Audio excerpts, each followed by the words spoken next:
Shalom Israel. It's your brother Tazadak, and we're back with another episode of Disciple Training. And today's class is going to be on who are the Gentiles. So for a long time, the so-called blacks, Hispanics, and Native Americans, we have been told that we are Gentiles, and those people that are living in the land today are the true Jews, right? Well, today we're going to learn the truth. So let's first and foremost start off with the definition of a Gentile. This is from the Compact Bible Dictionary on page 195, and it reads, Gentiles, usually it means a non-Israelite people. So it says usually it means a non-Israelite people. So what does that mean? In some cases, it's talking about Israelites who were at one time Gentiles, and then another time it's talking about actual true bloodline Gentiles. So let us get some understanding on this. Let's open up to the book of Ephesians chapter 2 and verse 11. Wherefore remember that ye being in time past, so it says in time past, right?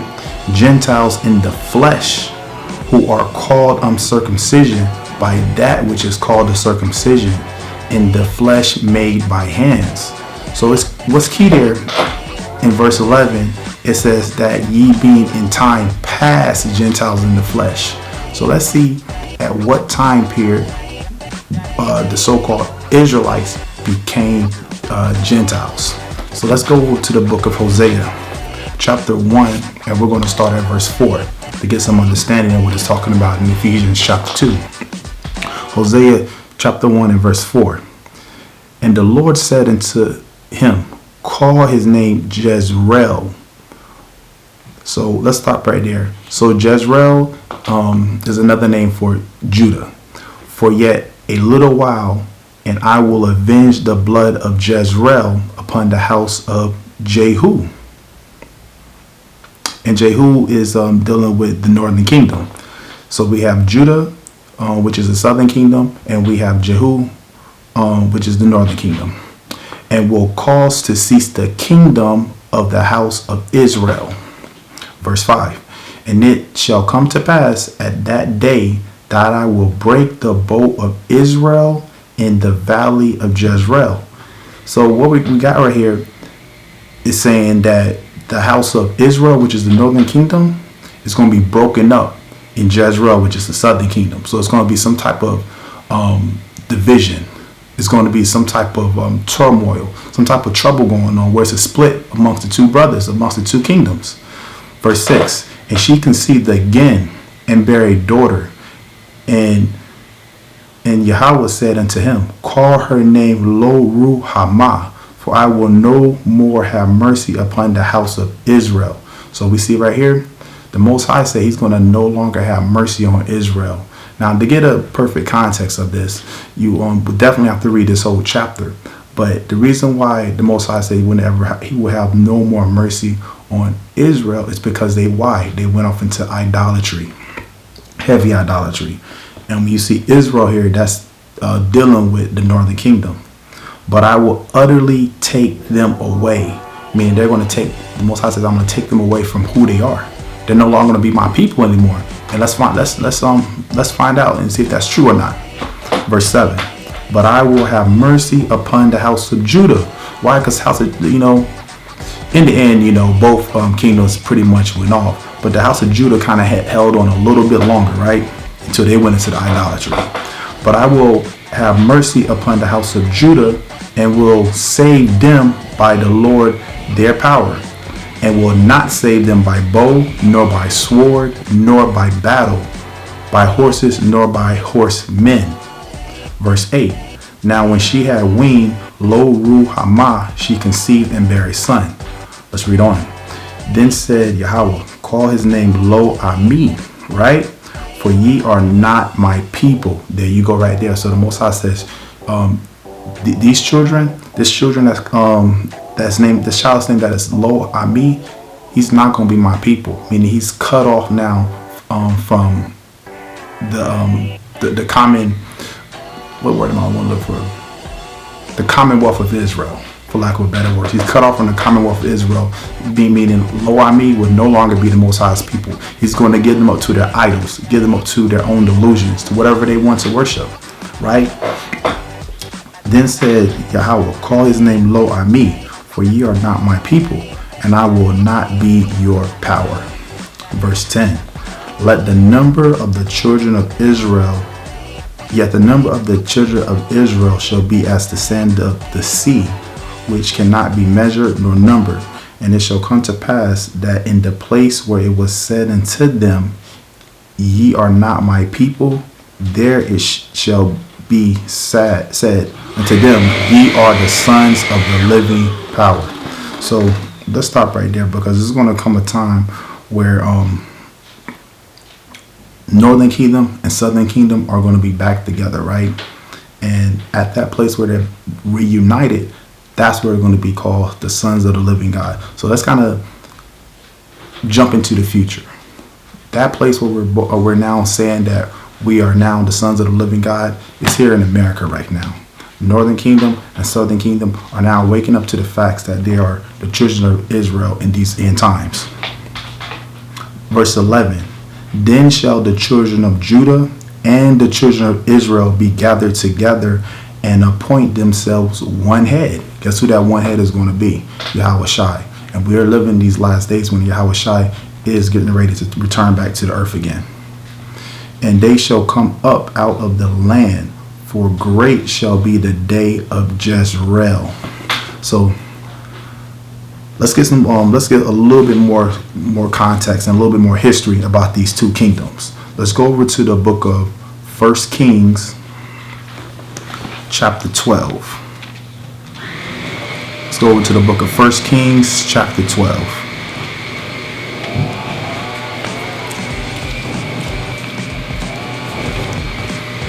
This is the book of 1 Kings chapter 12 and verse 28. Whereupon the king took counsel and made 2 calves of gold and said unto them, it is too much for you to go up to Jerusalem. Behold thy gods, O Israel, which brought thee up out of the land of Egypt. Now you see that right there? So Northern Kingdom, kind of got a little lazy. Says, it's too much work for us to go up to Jerusalem to praise Yahweh, right? So they said, look, we're going to make your gods here. And these are going to be your gods right here. Behold your gods that brought you up out of the land of Egypt. The same thing they did when Moses came down with the commandments. They jumped right back into idolatry, right? Let's jump over to the book of let's go over to the book of 1 Corinthians chapter 12. Chapter 12.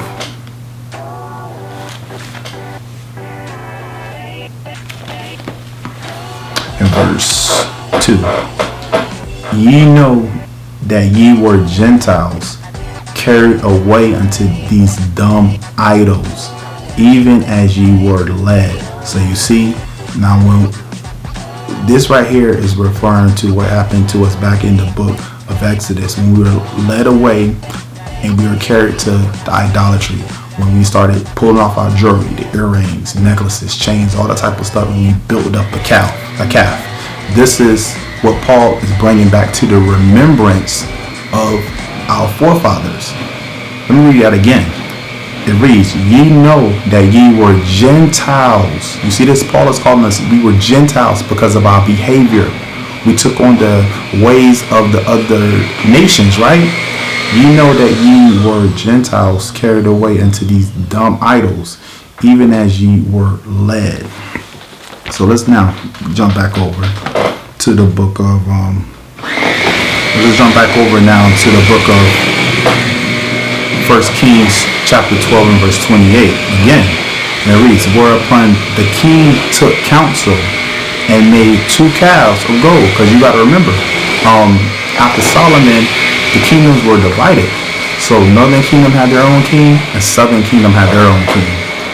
And it reads, whereupon the king took counsel and made 2 calves of gold and said unto them, it is too much for you to go up to Jerusalem.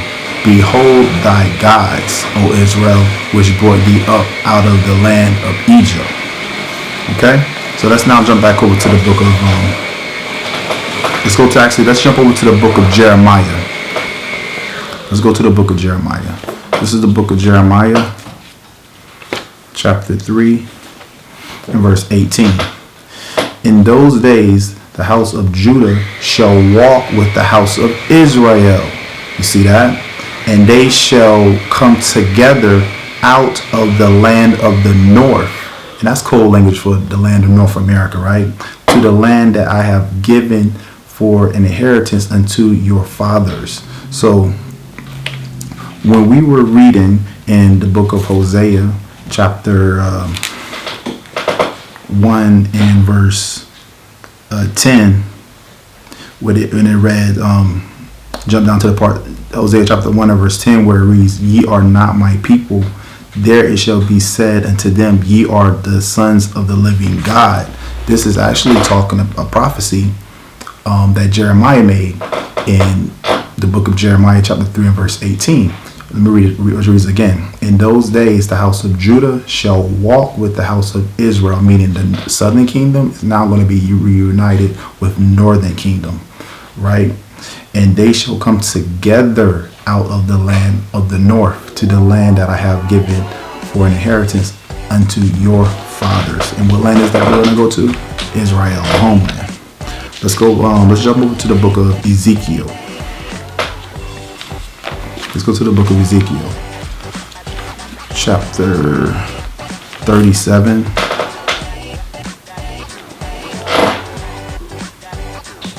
And verse 22. And I will make them one nation in the land, right? Now we'll be one nation again, right? No longer divided. No more fighting amongst us, right? Amongst the two kingdoms. And I will make them one nation in the land upon the mountains of Israel, and one king shall be king to them all. Who's this one king? Yahushua. And they shall be no more two nations, neither shall they be divided into two kingdoms any more at all. Verse 23. Neither shall they defile themselves any more with their idols. And what are these idols we defile ourselves with? In those days, we will build up idols, golden calves, whatever it may be. We'll praise Diana and all these other gods and stuff for those days, right? Who are idols today? Who? Well, we got Cardi B, Nicki Minaj. I say this all the time. Jay-Z, Ice Spice, whoever it may be. These are our idols today, these celebrities, the people that we worship today. It says, neither shall they defile themselves any more with their idols, nor with their detestable things, nor with any of their transgressions, but I will save them out of all their dwelling places wherein they have sinned, and will cleanse them. So shall they be my people, and I will be their God. So we see that when we're reading the book of Hosea, right? And he said he's not going to be our God. He's not going to become our God again. He's going to become our power, Yahweh. So, okay, so let's go to the book of Hosea, chapter 8. And let's go to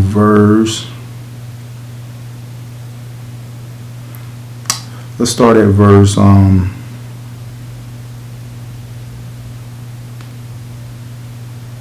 let's start at verse 1. So we can get the context on this. This is Hosea chapter 8 and verse 1. Set the number to thy mouth. He shall come as an eagle against the house of Yahweh, because they have transgressed my covenant and trespassed against my law. Well, we know who that eagle is. That eagle is talking about Esau, the Roman Empire, the European Empire, because we know all of them have pretty much used a symbol of the eagle. It says, Israel shall cry unto me, my power, we know thee. Verse 3, Israel hath cast off the thing that is good, the enemy shall pursue him. So what did we cast off that was good? We cast off the laws, statutes, and commandments. We cast off the Ark of the Covenant, which was good. We cast off our oath. We left our first love, right? That was good to us. And now, in return, what's going on? Our enemies pursue us. Verse 4, they have set up kings, but not by me. Who are these kings we set up? We set up people like who? Jesse Jackson, Al Sharpton. What's that new race baiter name? I can't even think of his name right now. But we set up all these people, Farrakhan. We set up all these people, but these people were not appointed by the Most High. We set up these people to be our kings, to lead us, and they're not leading us to the Most High.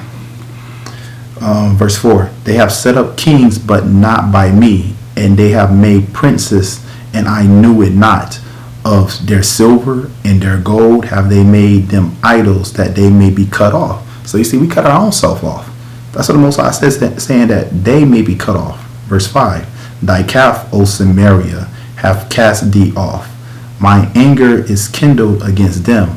How long will it be ere they attain to innocency?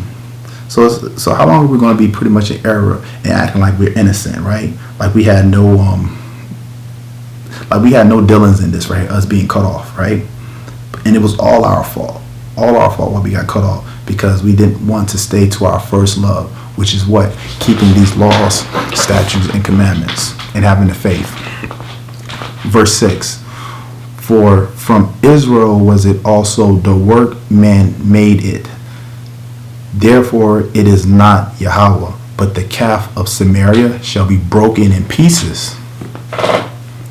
Verse 7, for they have sown the wind, and they shall reap the whirlwind. It hath no stalk, the bud shall yield no meal. If so be it yield, the strangers will swallow it up. Right? And what is that going into right here? That's going into like modern day. It's going into our celebrities and whatnot. Although our celebrities may be of our people and stuff like that, the things that they yield, the clothes that they make and stuff like that, we have no benefit from it, because we don't own these textile companies. We don't own the record labels. We don't own none of this right here. So we don't benefit from it. So what happens? Another nation eats it up. The sports industry. When you look at all the NBA, NFL and whatnot, yeah, we make up pretty much 90% of the players on the team, but in actuality, the money that's being made, the few millions that we make as the athletes, it doesn't benefit us. It goes back to the owners, the ones who own these teams and stuff and everything like that, right? Verse 8, Israel is swallowed up. So you see that Israel is swallowed up, right? Now shall they be among the Gentiles as a vessel wherein is no pleasure. You see that? So let's go over to, because we're gonna kind of go through this. We're gonna try to break this down slow. Let's go over to the book of 2 Maccabees. Let's go to the book of 2 Maccabees, chapter 6.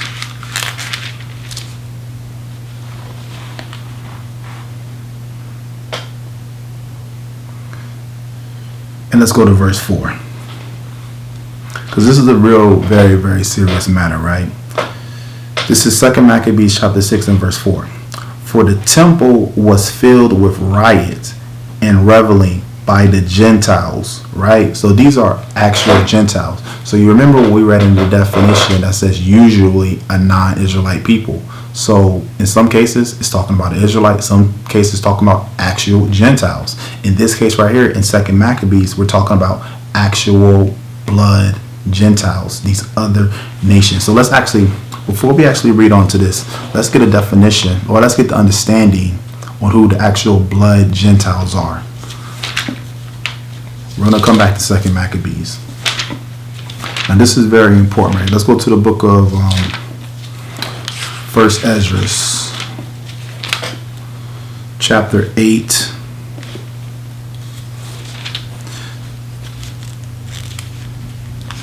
And let's go to verse.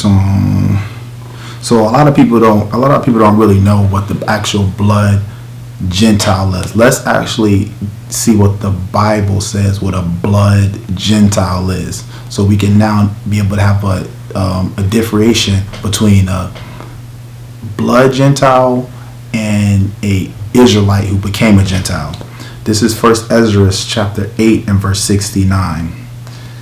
The nation of Israel, the princes, you see that? The priests and Levites have not put away from them the strange people of the land. You see that? So we haven't put away these strange people of the land.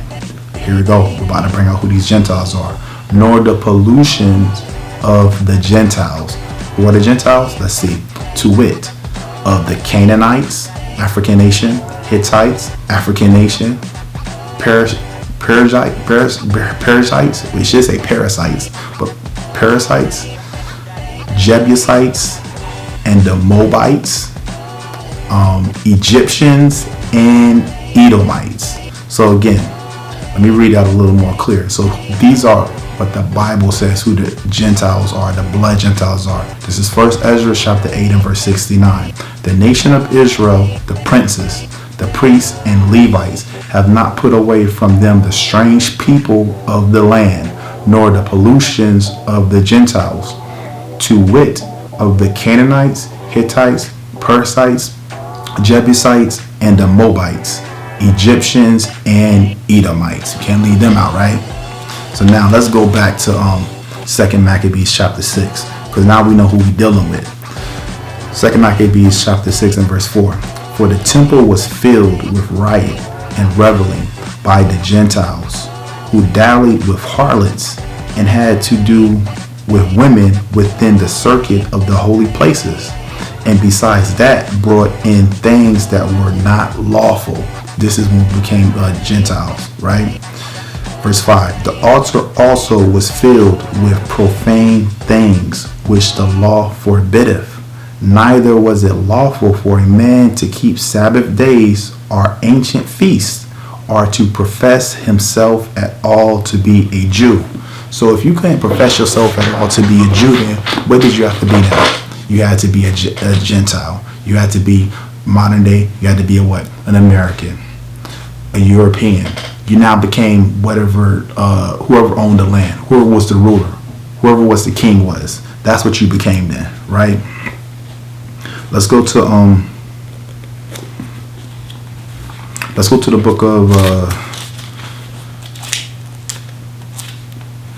book of First Peter. Let's go to the book of First Peter.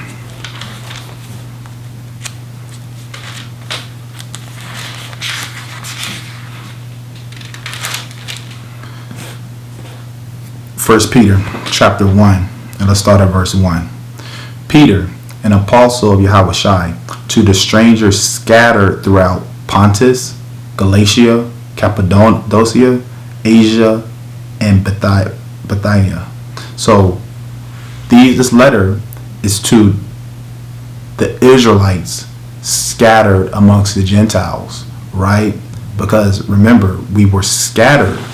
The 12 tribes were scattered. Let's hold that part right there. Let's go to James 1 and 1 to prove that. This is James 1 and 1. James, a servant of Yahweh and of the Lord Hamashiach Yahushai, to the 12 tribes which are scattered abroad, greeting. So you see, we were scattered amongst other nations the same way we are today. We're scattered here in North America, Central America, South America, parts of West Africa, Europe, and so forth, right? So we're scattered through the four corners of the earth. So now let's go back to 1 Peter chapter 1 and let's go to verse 2. Elect according to the foreknowledge of Yahweh the Father through sanctification of the Spirit unto obedience and sprinkling of the blood of Hamashiach Yahushai. Grace unto you and peace be multiplied. Right. So this letter right here is to the scattered that were amongst these different countries. Let's go to the book of St. John chapter 7. This is the book of St. John chapter 7. And let's go to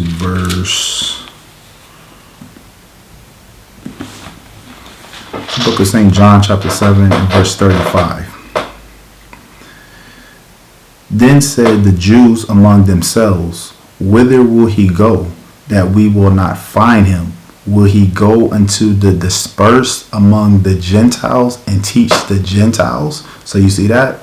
We knew back then that who our brothers were. We just didn't have no connection to them. The Jews being who? The Southern Kingdom. You know, I don't like using this case, but sometimes I say that the Gentiles will always be Northern Kingdom, but that's not the case, because the Southern Kingdom became Gentiles too, just like today. The so-called blacks are calling themselves Gentiles. But we knew back then that we were dispersed amongst other countries, amongst other people. Let's go to the book of St. John chapter 12 and verse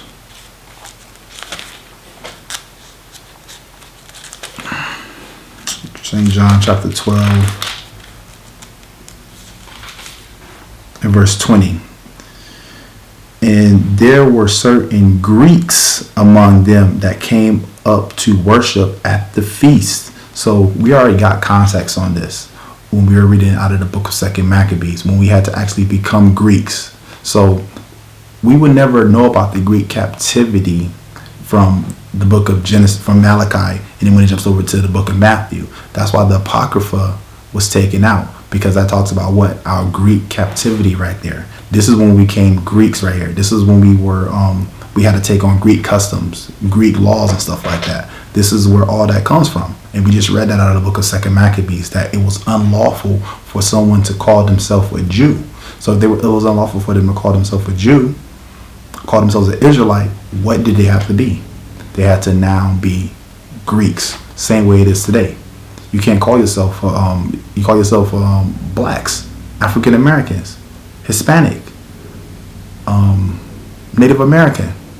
You call yourself these names right here, named after the country that you're in, right? Same thing back then. Nothing's changed. There's nothing new under the sun.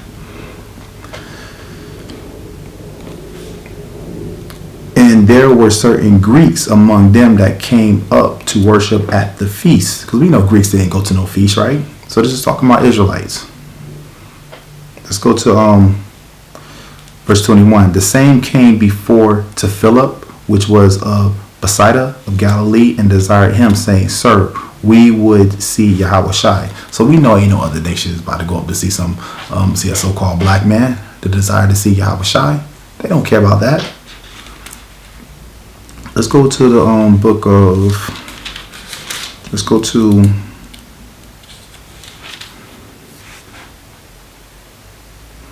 let's go because actually let's go to the book of let's go to see what feast day we're going to go to. Let's go to the book of St. John chapter 7 and verse 2. It says, now the Jews' feast of tabernacles was at hand. So we see that those so-called Greeks were actually wanting to go to the feast of tabernacles. There's no account of other nations wanting to celebrate these high holy days. This was the Feast of Tabernacles that we kept, and now we forgot our customs now. But, we still had a little bit more sense of who we were back in those days. So these were Israelites that wanted to go to the Feast of Tabernacle, right? Let's go to the book of Revelation. Chapter 3. Let's go to the book of Revelation, chapter 3.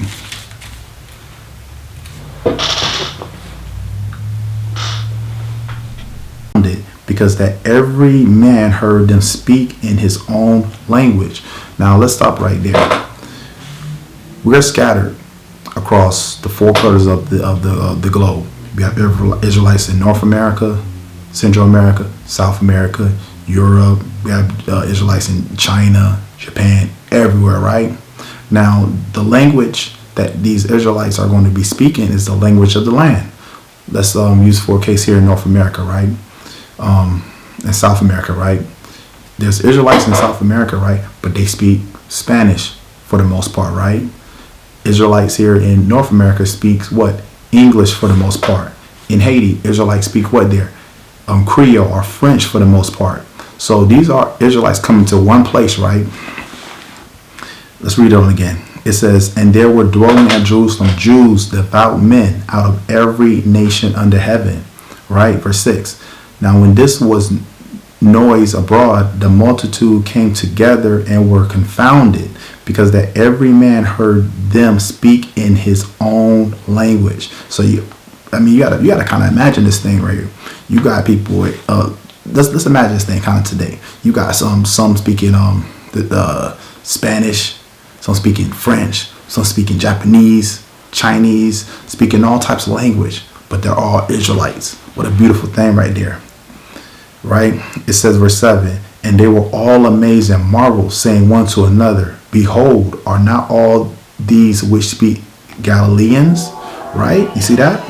That's like saying, are all these not Spanish or Hispanic? Verse 8, and how hear we every man in our own tongue wherein we were born?